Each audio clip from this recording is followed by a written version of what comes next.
Morning, everybody. How y'all feeling? And does anyone have any questions before we get started? All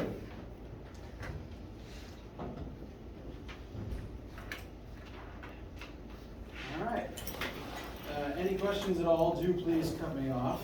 A couple small announcements before we begin. I've been working with IT to make sure everyone gets into Brightspace. Most people should be in by now. I'm going to be comparing all of my lists this afternoon to make sure everyone is in, but I know at least a couple of people still aren't. So if you still are unable to access it, please let me know. I'm getting that list together. I'm going to make sure everyone gets in. Like, I'm going to compare the current list to the total list, but if people tell me directly, that just speeds up the time I have to check. So I'm getting everyone will get in. If you're not currently there, let me know. And to all students, I've already run off copies of the formula sheet. So if you've run off your own copy, great. If not, I have some here for you. I'm going to leave this stack here all throughout the entire semester. So if you ever lose yours or forget it on some day, there's always backup copies here. But I encourage you to make sure you have at least one and to write all over it in whatever way it best benefits you.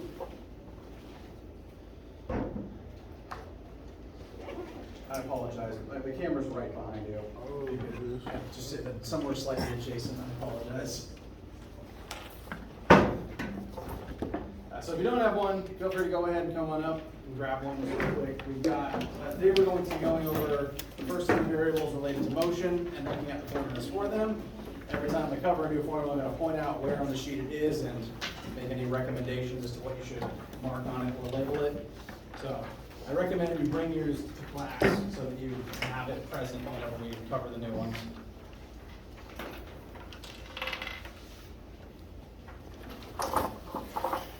Again, that file's going to be here all semester. I'll refresh it as it gets low. So you will never be without a formula sheet, even if you left it at home before a test. I promise you'll always have one.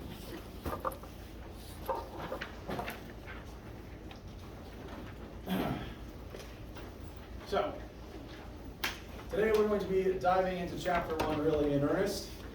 In order to do physics, in order to do the math that we do to describe the universe, first we have to define what things we are measuring. As a result, first things we're doing is defining our first variable. Because in order to measure anything, you have to be able to define it and define the unit you are measuring it in. So, first three variables, these will be the first three letters in the alphabet soup on our formula sheet, are going to be in relationship to 1D motion. Again, that's just motion forwards or backwards to start. We'll crank up to 2D by the end of this week, start of next week.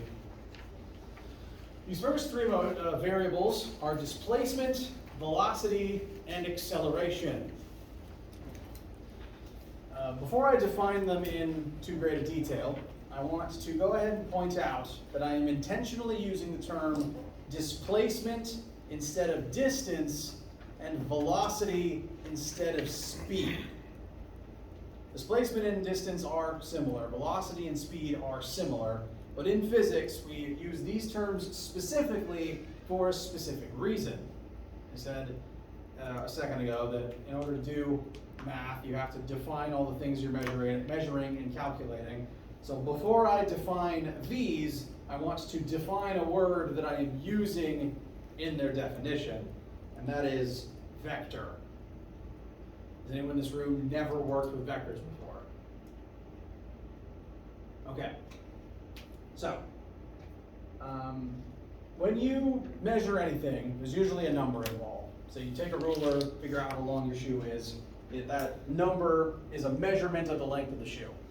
And numbers, we refer to those as the magnitude of the measurement. The number is just the magnitude, it just tells you how big something is. If something is only a magnitude, we call that a scalar. And that's just, it's weird, this is kind of a Russian nesting doll of definitions. Scalars are numbers with only magnitude, and the magnitude is just the number. So if something just has a number and a unit, we call that a scalar. This is different to the physics notion of a vector, which has both a direction and a magnitude. A I emphasized those in the wrong order. It still has a magnitude, but it additionally has a direction attached. I'm culturally obligated at this point to bring up Despicable Me 1. Remember, the villain in that movie was named Vector because he commits crime with both magnitude and direction. Surprisingly apt naming for a child's movie. In physics, when something can have a direction, we like to have that direction whenever possible because the direction is additional information that can make our lives easier. We want as much information as possible as physics because it helps our understanding, it helps our context, it helps us avoid mistakes. As an example of why direction is important if you can get it, say you're going hiking, you arrive late and you're still at base camp. You call your friends and they say that they've hiked 2 miles ahead of you. Great. Except 2 miles is a length with no direction, meaning that your friends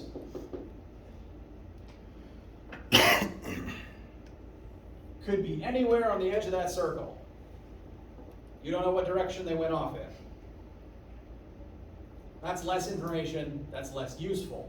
But if your friends say they went 2 miles northeast, you know exactly where they are. So, if something can have a direction, we want the direction. So in this class, we really like vectors. And that's why I'm going to make a point of, for every new variable I introduce, like when I go through new lists like this, I'm going to point out what is and isn't a vector and why the direction's important. These first 3 things are all vectors. Displacement is the vector counterpart to length or distance. Velocity is the vector counterpart to speed. A car's speedometer only tells you a number. You need to add on a compass to make sure that you know speed and direction. So, we like vectors. This is going to be a list of common vectors that we study this semester. Note, displacement, velocity, and acceleration are also here, including things like force, because whenever you push something, that has to be in a direction. There are things that just can't be vectors, though. Sometimes you just leave the direction off in terms of length or speed, but sometimes some things just can't have a direction. For example, temperature. You can't really have 5 degrees Fahrenheit up, for example. You also cannot have 2 kilograms east, or time's not written here, but time is probably the most important scalar. You can't have 2 hours south by southwest. Technically you can't. Time always marches forward in the same direction. So, every new variable we cover, I'm going to point out, is it a vector or a scalar? If it's a vector, I will make sure we know why the direction is important to it, and I will make sure that direction comes up and is properly used in any sample questions involved. Talking about this now, because these first 3 things, they're all vectors. They all have a direction involved. And direction is still important for one-dimensional motion, because even forwards and backwards in a straight line, there's still 2 directions you can go in, forwards or backwards. So even one-dimensionally, direction is still important. Okay so far? Okay. So, with the definition of a vector written down, let's now define these things. Displacement is the vector counterpart to distance, which is to say, it's the distance between 2 points, but it also factors in the direction from point A to point B. To refer to the hiking example again. Base camp is point A, your friends are at point B, so you have to move 2 miles in this direction. That would be displacement from start to finish. But it really is just distance between 2 points. We measure it in units of distance. We like meters in here, but sometimes I will say feet and miles just out of habit. They all measure the same thing. And for every new variable, I will not only cover what it's named, what it measures, if it's a vector or not. I will also tell you what symbols are used for it and what we measure it in. I already said we like meters for distance. If you look on your formula sheet and you see a d, an x, or a y, those all refer to displacement. D is just short for displacement, and x and y are short for specifically displacement in either the x or y axis. We're eventually going to do two-dimensional work, and at that time it becomes important to make sure you're describing the correct axis.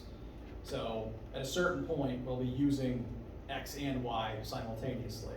For that reason, sometimes the formula sheet writes x or y in various places. But any of these three things refer to displacement. And since they all do, they all just kind of get jumbled up in my head. And so I use them interchangeably.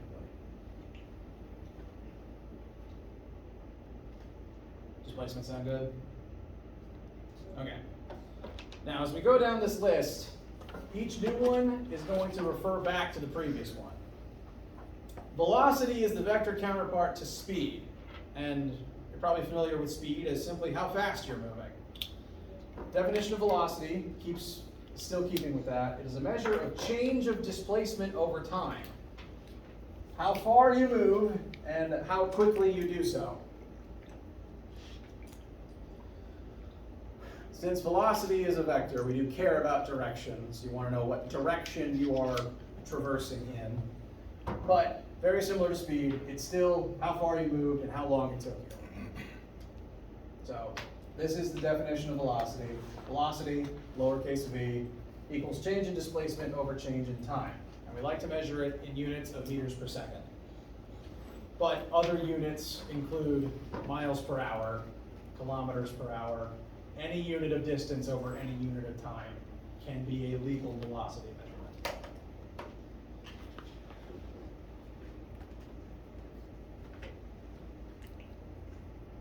Excuse me.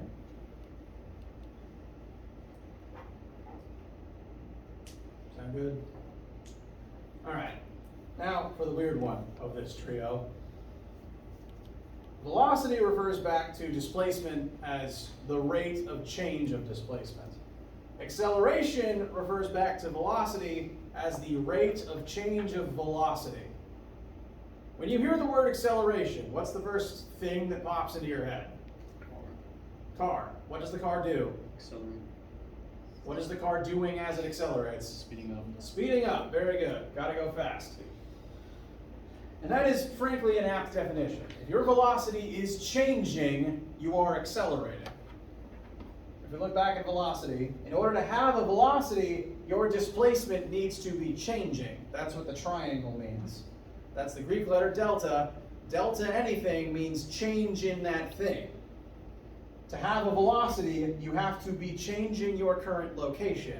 If you're sitting still, your displacement doesn't change, your velocity is 0. Likewise, the formula for acceleration reads A equals delta V over delta T. In order to have an acceleration, your velocity has to be changing. Bless you. If you are remaining at constant speed, are you accelerating? No. No. If you're sitting still, are you accelerating? No. No. If you're speeding up, are you accelerating? Yes. If you're slowing down, are you accelerating? Yes. Correct. Very good.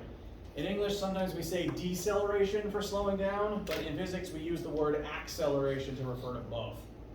Because any change in velocity, faster or slower, counts as acceleration by definition.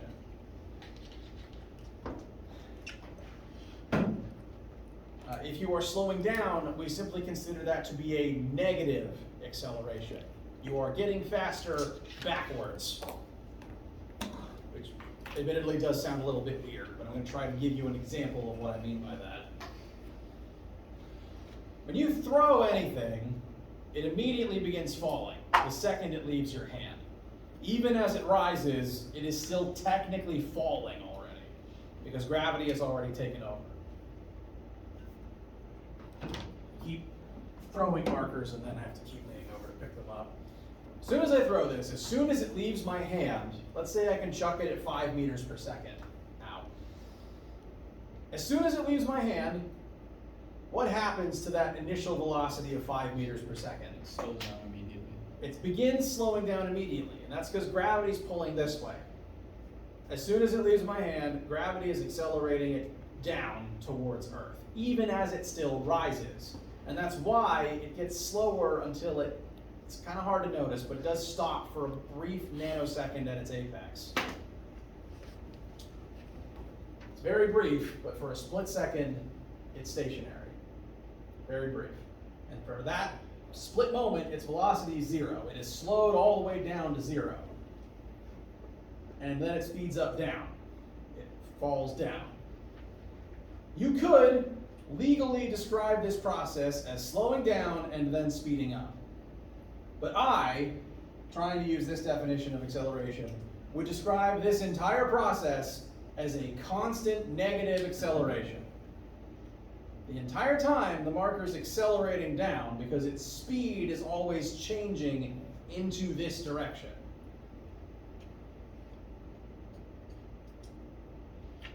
That's arguably the weird part of acceleration. It's okay if this is the weirdest of the trio. That's kind of by design. We have a whole semester to make it make sense. Basically, if you're slowing down, you are accelerating backwards.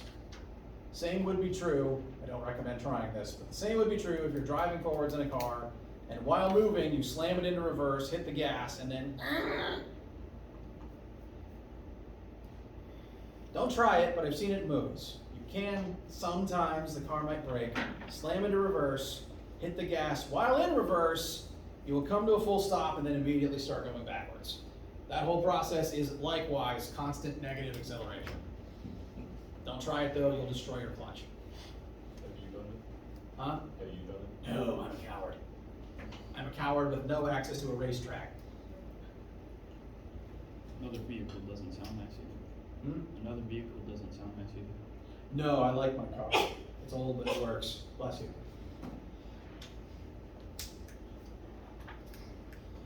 Okay, so these are our first 3 variables. They all relate back to each other. We've got displacement, change in displacement, change in displacement. I will also add the unit for acceleration is meters per second squared. We go from meters to meters per second to meters per second squared. The squared is part of the unit. You do have to include it. You do have to say it. The reason this is here is because of the formula for acceleration. We take velocity and divide it by time, meaning we take meters per second and put it over seconds again, which compresses down to meters per second squared. So different units, just very similar units. And these are the first 3 things that we will be measuring and using to describe motion in our universe. May seem like a basic start, but within a week or 2, we'll be using this to launch marbles out of cannons and predict where they land. We have marble cannons. We will be using them. Questions so far?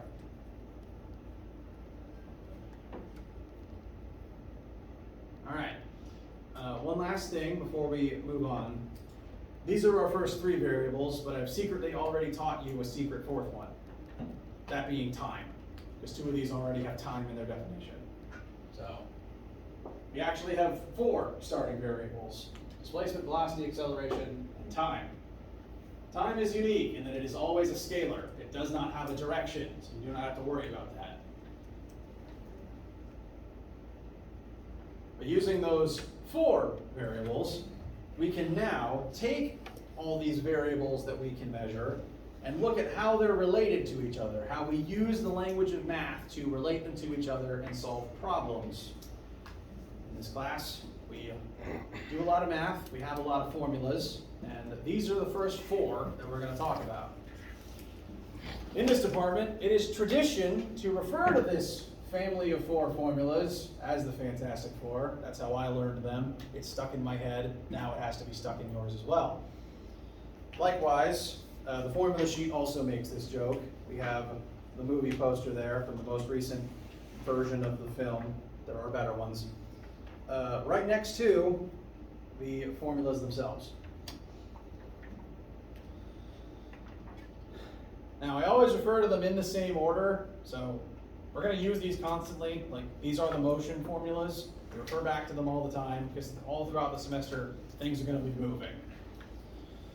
And so I will frequently refer to them as Fantastic Four 1, 2, 3, and 4. You do not have to call them that out loud, but it's how I say it. So it'll come up.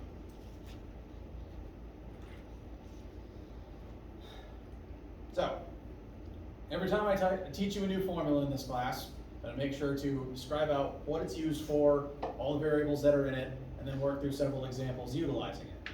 This is going to be a very math-heavy class. So we'll talk about the formulas, and then we'll use them for some sample math. Now the first two we've actually already talked about, because these are just, again, the definitions of velocity and acceleration from a second ago. But while they're up here, I want to briefly describe a few quirks about how they're written. Firstly, one of the first things that students frequently ask me about is this weird triple equal sign.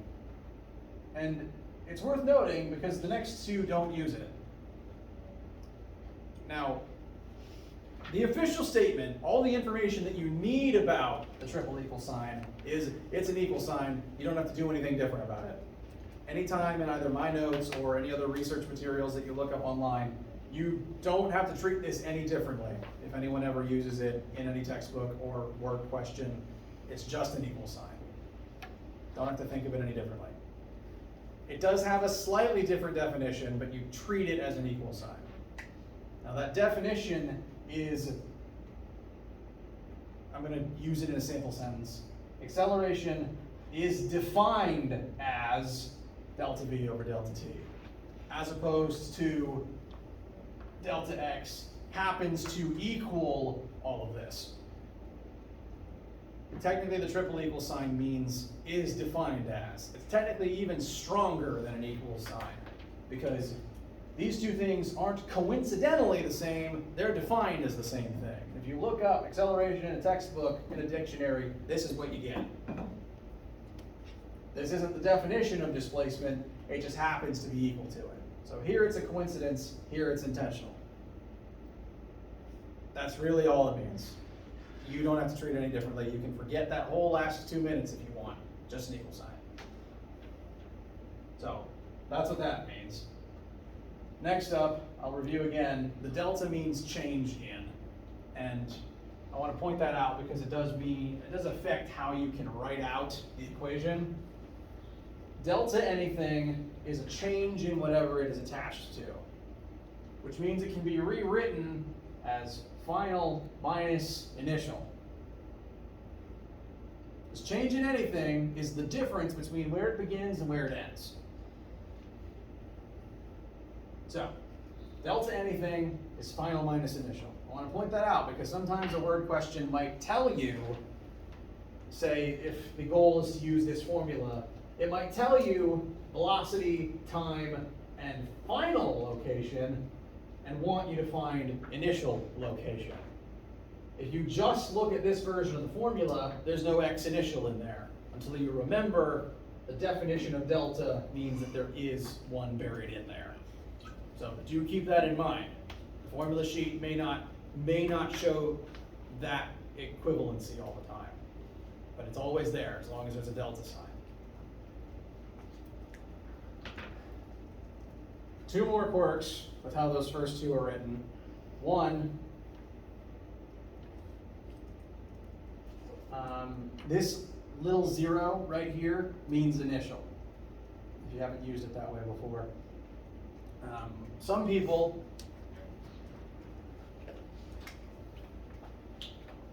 use an I, which honestly makes more sense if I'm being honest with you. So these little letters right here are called subscripts, just the opposite of a superscript. Subscript I means initial. It is the initial version of that variable, whatever it is at the start of your clock. But some people, some British English using countries use 0 instead of I, and they refer to it not as 0, but as not N-A-U-G-H-T. I learned physics, at least in part, from a South African man, so some Britishisms have wormed their way into how I do physics.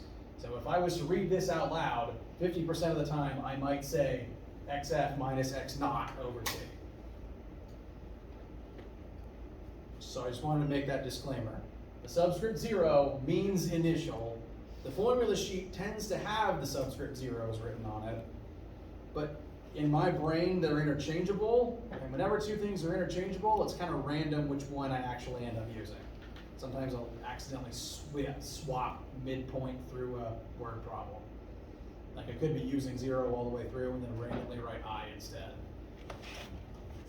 It's just because they're equivalent in my brain.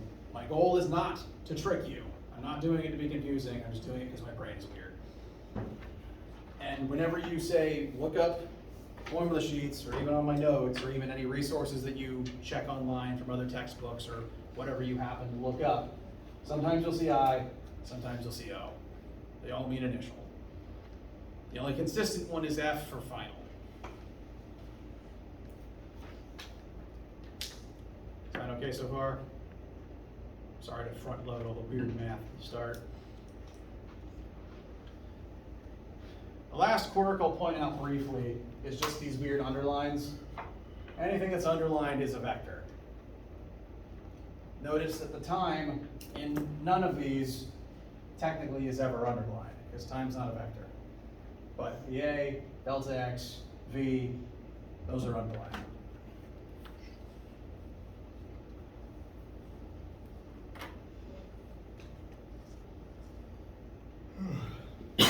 Bless you. So that's all the shorthand and code for all the weird symbols all over the math. How you guys feel? Okay. You don't have to memorize all that yet.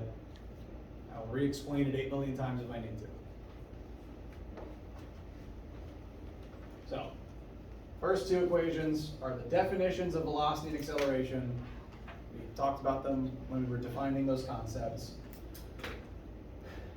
The next two kind of take those concepts and do a little bit more with them. These next two, they may look a little bit different, but they actually accomplish the same overall goal. Again, in physics, we like to use math as a language to describe the universe. So if I was to write out what these do in a paragraph, the purpose of these two formulas is to describe the relationship between displacement and acceleration. Have you noticed that if you're riding in a car and say you just notice, oh, there's a stop sign in front of me, and you hit the brakes, you notice how you do not immediately come to a full stop and just cease motion right in that moment? You tend to take a few seconds and skid forwards. That sound familiar? Okay. The distance you skid forwards happens because even though there's not a displacement in the definition of acceleration, you are still displacing while you accelerate. You cannot have acceleration without motion also taking place. Because by definition, if you're accelerating, your motion is changing. And at least one of your two speeds, final or initial, has to not be 0. So even though there's not a delta x in this equation, you're still moving while the acceleration happens. So you are displacing while the acceleration occurs. It's guaranteed to happen. This formula doesn't show that relationship, but these two do. That's their function. You could use this formula to figure out how far forward you skid as you decelerate while hitting the brakes.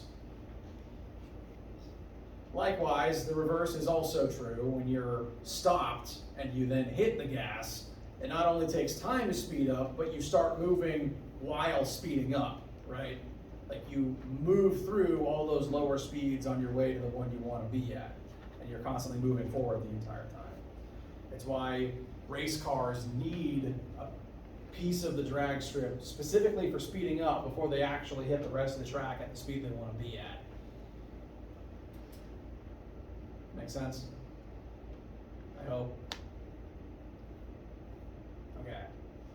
So, briefly in order again, this is the definition of velocity, this is the definition of acceleration. These two formulas exist to describe how far you move while accelerating. That is their function. And you can write that on your formula sheet, write it in your notes. The reason there's two different ones here is they both accomplish that goal, they just go about it in slightly different ways. It's kind of like having two different wrenches for two similar tasks. They both relate acceleration to displacement. Which one you use just kind of depends on what information you have at your disposal. Equation number 3 is delta x, initial velocity, acceleration, and time. So you can use this one even if you don't know final velocity. Conversely, formula 4, you need to know final velocity, but you don't need to know time. So they do the same thing, they just use slightly different information to get there. So whichever one you use just kind of depends on what information you have access to. Sound okay so far? Okay. Mostly not, good to see.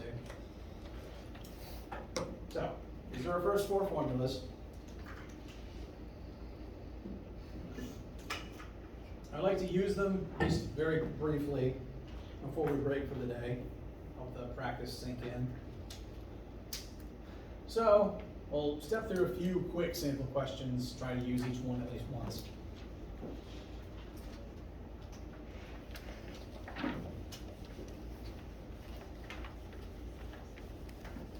These aren't designed to take long. I usually like to give one quick example for each formula as a new formula is introduced before we start using it in bigger, more complicated things. So, first word problem. You're driving a constant 55 meters per second for 23 minutes. How far have you traveled? My goal here is also to kind of show you the process I go through when I'm doing word problems on the board. I always recommend reading the question out loud and then rereading it to make sure you've picked out all the numbers and all the information that you can get from it. So, we're driving at a constant 55 meters per second. That tells us our velocity for this entire trip. So, I always like to write down my variables as I go through them with the letter attached to them so that at the end I have a full list of all the variables that I have to help me figure out what formulas are useful. So again, picking through the equation, we've got a velocity of 55 meters per second, we've got a time of 23 minutes, and what we want to know is how far we have traveled. That's going to be our delta x, our change in displacement across those 23 minutes. I like this process of writing down variables in the sidebar, and I recommend you guys, like when you're working on test questions, go through the same process. It's the kind of thing that I'm looking for when I'm doing partial credit. Read question, write down all the things you're given, labeled with correct variables, and then once you've got all the things that you know and the thing that you want written down, it's easier to then look at your formula sheet and figure out what formula has those letters in it. So, we have V and T, we want delta x. It's technically delta T, actually. So, not a trick question, what formula should get us what we want in this scenario? First one, yeah. It's got a V, a delta T, and a delta x in it.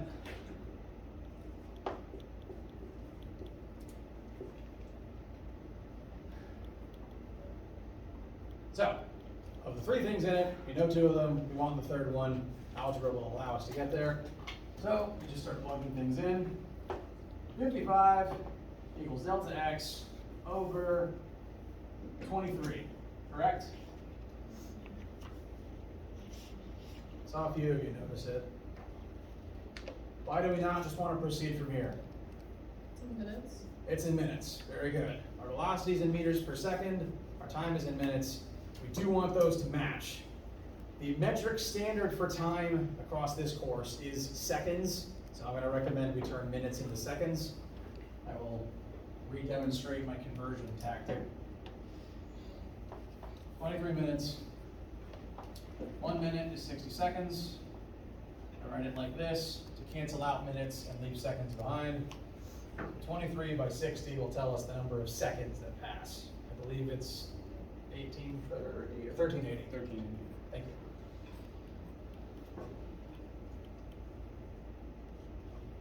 So, we use 1380 seconds instead of 23 minutes, and now we're good to go.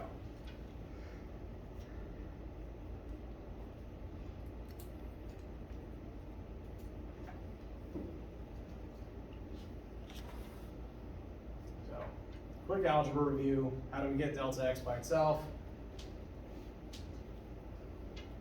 Multiply both sides by 1380. Very good.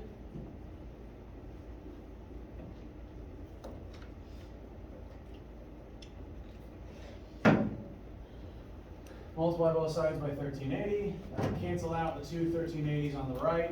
That'll leave us with delta x equals 1380 by 55.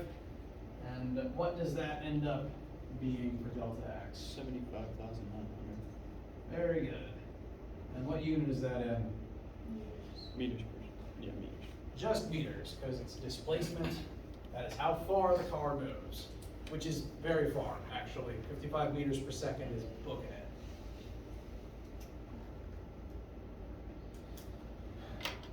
So good? All right, quick extra question. How many kilometers is this? Divide that by 1,000 and you got, wait, by 100. I like demonstrating the leapfrog method because I can visually put it on the board. There's 1,000 meters in a kilometer, so officially what you do is divide by 1,000. But, and you can put this on your formula sheet if you haven't done it in a minute. This is the base unit. Base stands for the unit with no prefixes on it. And so to get from base to kilo, you have to drag decimal point 3 places to the left, which is the same as dividing by 1,000. So 75.9 kilometers. If you are going to the left from a smaller unit to a bigger unit, the number gets smaller. If you're going to the right from a bigger unit to a smaller unit, the number gets bigger.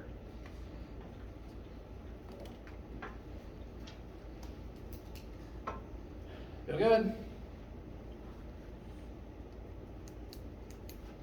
Concerns, objections? All right. Next one. Here we have a different car. It's going to go from 0 to 30 in 4 seconds. If you're a car fan, that might not sound impressive, but keep in mind this is meters per second, not miles per hour. Meters per second is very quick. This is probably more impressive than 0 to 60 in 3 seconds in miles per hour. So here we've got 0 meters per second to 30 meters per second in 4 seconds. What is the car's acceleration? I like to, again, write down all the information as it's given. We start, so V initial is 0. Weird quirk about me, if I write a 0 by itself, I put a slash through it. For some reason I don't do that if it's part of a bigger number. For example, velocity final, 30 meters per second, no slash. I think I just do it to make the zeros more visually distinct from O's.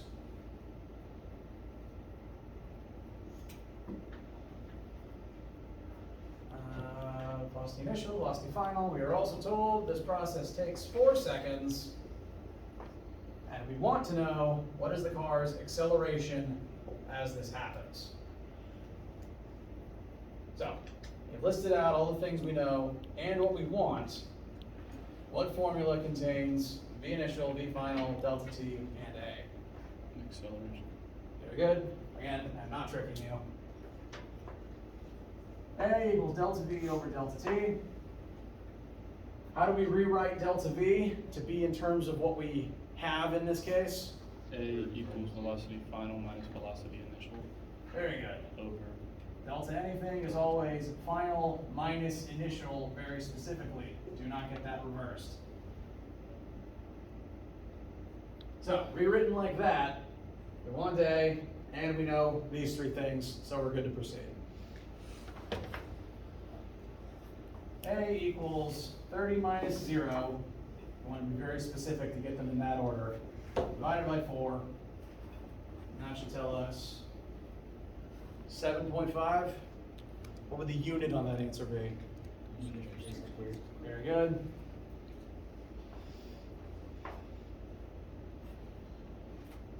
Now, meters per second squared is still kind of a weird unit, so to kind of describe what it means in the context of this example, every single second that passes, the car speeds up by 7.5 meters per second.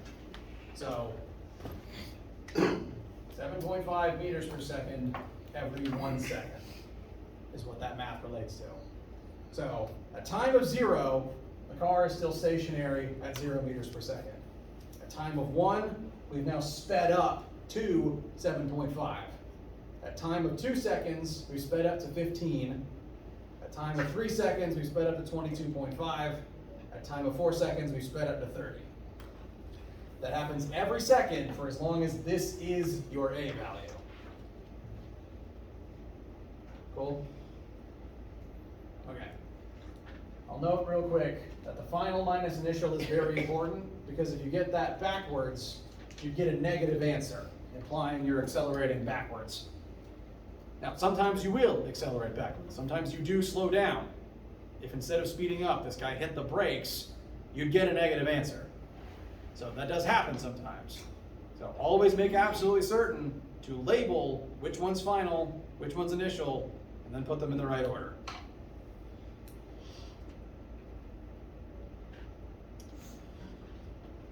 And last thing we'll do today, just to demonstrate the last two formulas, we're going to take that same car, so not a third different car, it's the same car as the previous one.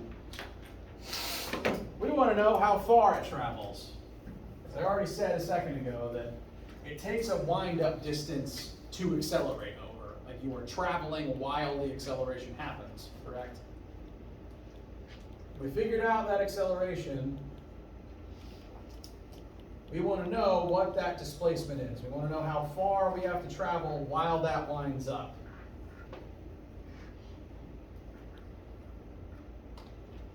So, slightly expanded list of the things we know and the thing that we want. What formula do you think we should pursue? Third one, very good. Third one is going to be a very commonly used one in this class. Delta x equals v initial times time plus 1/2 at squared. We want delta x, we know all of these things, and we actually don't even have to rearrange anything. It's already delta x equals, so fantastic, we plug in and we proceed. Delta x equals initial velocity specifically, that's the one that's 0. So we put a 0 here, which is great because that means that two whole terms are just going to vanish and we don't have to do anything with them. 0 times anything is still 0. So these first two bits are doomed. Then we've got plus 1/2 times the acceleration we just found times a time of 4 seconds squared. Make sure to check your order of operations. That 4 seconds is the only thing here that gets squared. You square the 4, and then you multiply the resulting 16 by everything else. You do not multiply everything together and then square it. Order of operations says you do the exponent first before the multiplication.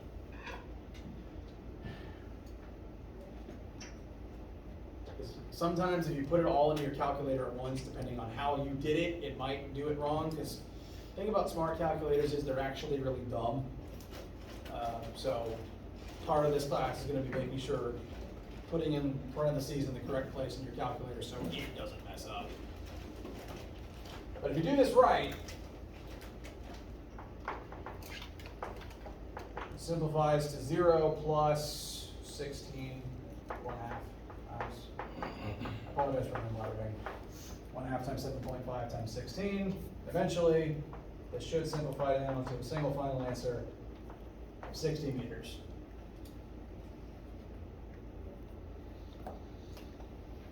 About 3/4 of a football field. All good? All right. Out of all 4 of these formulas, this one's honestly the one we're probably going to come back to the most. I'd say it's the most useful of the 4, but the others have their specific uses. This is like your good screwdriver that works 95% of the time, but that other 5% of the time, sometimes you just really need a wrench instead. And to demonstrate how useful those other wrenches are, I'm going to prove that the 4th formula gets you the same answer, because it often works in a lot of the same circumstances. This marker's going out on me.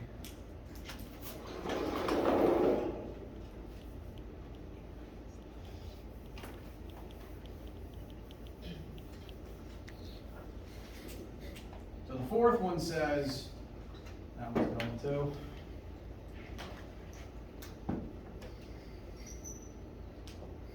All my markers died over summer. It's very rude of them.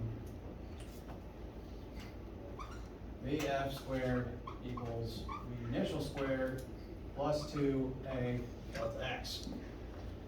In this specific case, we happen to know all those things, so we can proceed as normal. I'll just demonstrate this one real quick. 30 squared equals 0 squared plus 2 times 7.5 times our unknown delta X. 30 squared becomes 900, 0 squared vanishes, and 2 times 7.5 is 15. Divide both sides by 15. Does in fact give you 60 meters. So 4 and 3 do a lot of the same things, but sometimes you don't know time or don't know final velocity, and you've got to pick one. But oftentimes there is more than one correct way to get the correct answer here. So sometimes word problems or choose your own adventure stories. How you guys feel? All right, this was a lot of math and a lot of definitions for the first day. We're going to keep practicing during the week before we move on to 2D motion. And as the semester goes on, we'll start talking about more interesting things like force and space. Sound good? All right, I don't know if you guys need anything. And do start reporting the lab this week. We do have our first lab this week, even if it is today. So just report to the lab room whenever you have it. And I don't know if you need anything. I'm repeating myself. Have a great day.